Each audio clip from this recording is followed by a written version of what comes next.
head trailing, just hovering around the surface. What eventually brought it together for me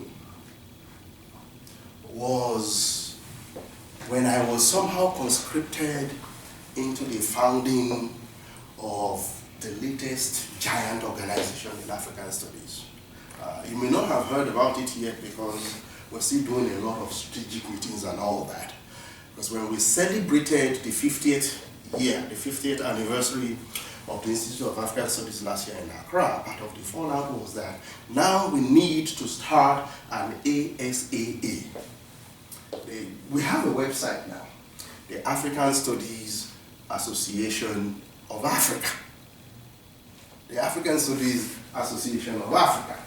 And so there was the pilot committee which we started at the Institute. They had people like, they had the South Africans on board, Kenyans, Ugandans, and Nigerians. And we held a series of meetings and agreed that the first huge convention would start in, would hold in Ibadan in 2015. And all of a sudden, the Ibadan people, of course, approached me and said, you know, you are going to be, yeah, you are a board member, but we want you to be a member of the LOC, Local Organizing Committee. I said, wait a minute, Professor Odele, this thing is a little bit, we gave the whole thing to Ibadan. In what capacity am I going to be a member of the LOC? What happens to my Carleton affiliation? What happens to my, say, yeah, we're going to somehow find a way to, you are an Ibadan guy. And it is that Ibadan perspective that we are going to deal with in terms of, but when and I'm going to read to you something from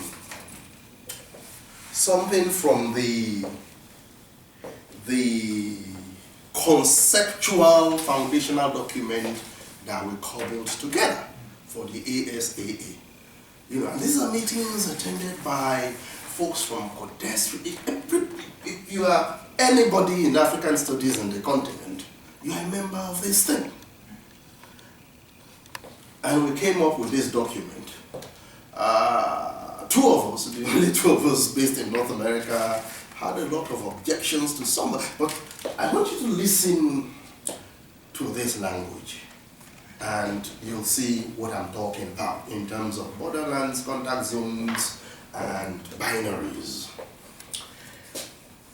So this is the foundational document. History was made on October 26, 2013 when Africanist scholars, from different parts of the African continent and beyond, met at the Institute of African Studies, University of Ghana, Legon, to establish the African Studies Association of Africa, to be domiciled on the African continent. And of course, that one they put in bold. You can already sense a little jab at the ASA, to be domiciled on the African continent. It was a revolutionary decision given the fact that before this historic event, all the existing African Studies associations were located outside the continent. It was often difficult for African scholars to be able to attend the conferences of these associations. This meant they had little or no control over the direction of the discourse or decisions taken at these meetings, including perceptions and study of the peoples of the continent. This violated the original expectations of the founding fathers of the field of African studies. So I wonder if the founding fathers of the field of African studies, because, I wonder if there's anything in Kwame Nkrumah's The African Genius, for instance, which is the famous speech he gave at the foundation of the Institute of African Studies, which created these binaries between diaspora African studies and home Africa. I'm not so sure, but you can see that acute sense of that division that has crept in over the years. Now, this violated the original expectations, and they go blah, blah, blah, and they put their peculiar spin on what they understood to be the founding fathers, and I'm sure the feminists in African studies by now will say, maybe they are founding mothers too, so and all that. But here is the catch for me. The objectives of the ASAA are twofold. They are twofold. And we're still fighting over this number one, this first objective. The first is to domesticate the field and study on Africa, and study of Africa on the mother continent. And I've been asking folks on the board, what do you mean? For those of us in literature, when we say that Chinua Achebe domesticated the English language, we know what we are talking about. What do you mean by this objective? You want to domesticate the field and study of Africa on the mother continent, And the second is to make accessible the results of the study, teaching, and research. Now, when I pressed them on this second objective, especially as we're having more meetings now in the build-up to Ibadan 2015. What exactly I still don't know what domestication of African studies means, but again, that's the best of what colleagues, that's where they say they are going in the continent. But the second objective, they put it down to Africa, many of them now are talking about African language, African studies. African language, African studies. That there needs to be an equal privileging of African language, African studies, alongside the francophonic block of African studies in French, and whatever it is we are doing in Anglophone African studies. Bottom line, and I'm warning guys, I like that idea, but let's be alive to the practicalities of it, because now the bottom line is that in Ibadan 2015 we have said that in fact, virtually 60% of the funding we are looking for that conference will be used to fund folks who are coming to present papers in African languages at the conference. So to encourage African language, Africa is all well and good, but I doubt, if I get abstracts to start with, I see all of us on that board, the language range is very limited for those of us on the board. If Abu decides to send it in an abstract, in Abu, which language do you? In Jula. In Jula. We will have to ask him to translate it before we can even accept it for the conference, and all that. And if we have papers in maybe 50 African languages, how are we going to get translators? I've been to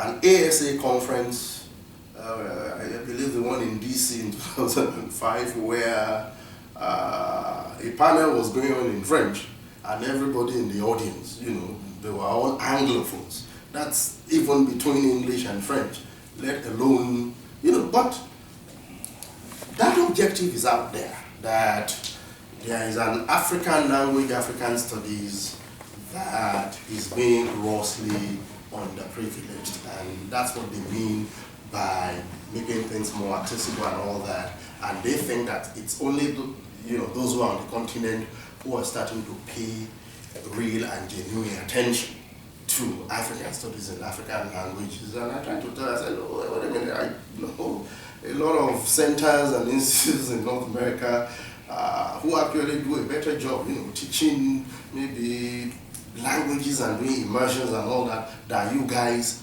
don't do. And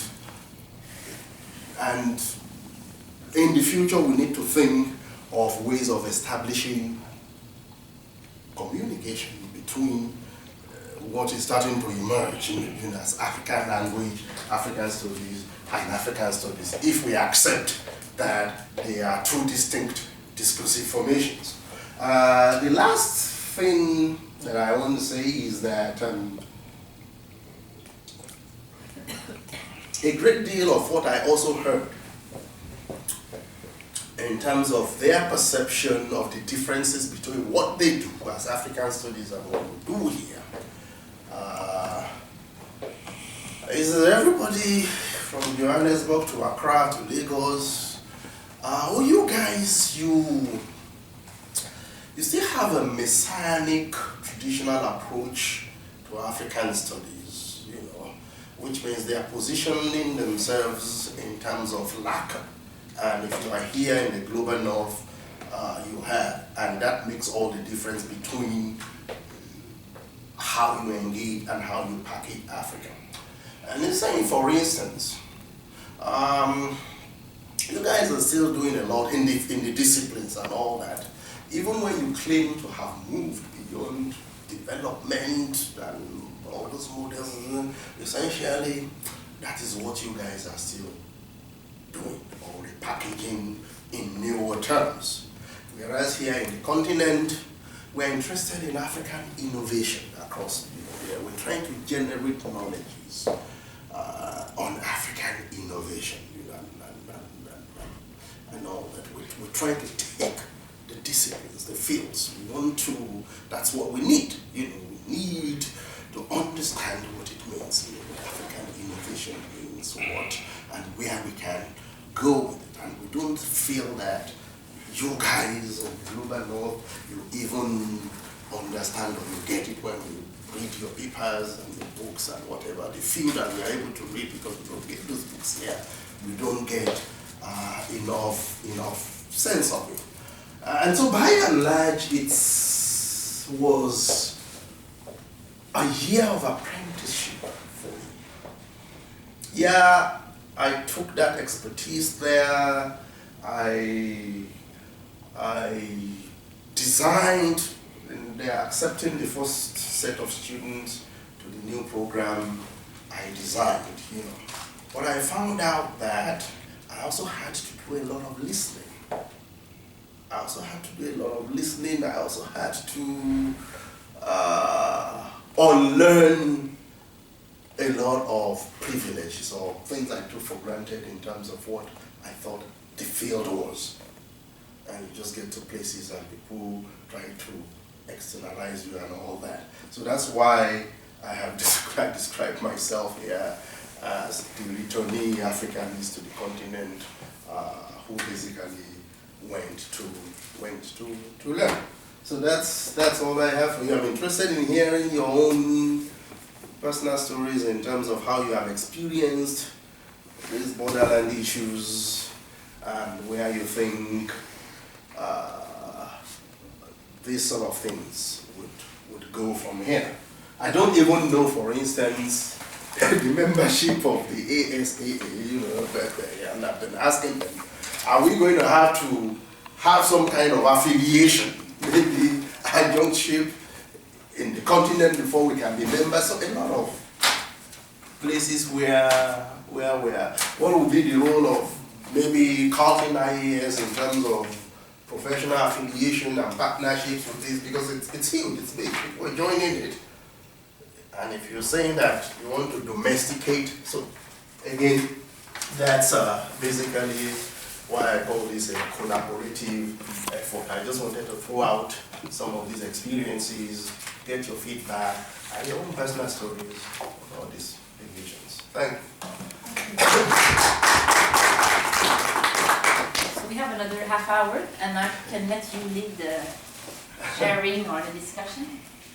Before you talk, if you can introduce yourself, maybe that's what's your affiliation? Yes, I love everything he said, I gotta tell you. Yeah, I mean, it's more of a, I don't know if it's a question or I'm just gonna ramble for 2 minutes. I mean, there's a number of questions that emerge from what you said.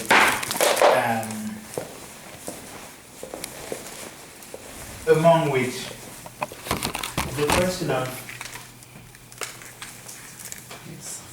question of designation and naming. Yeah? Yeah.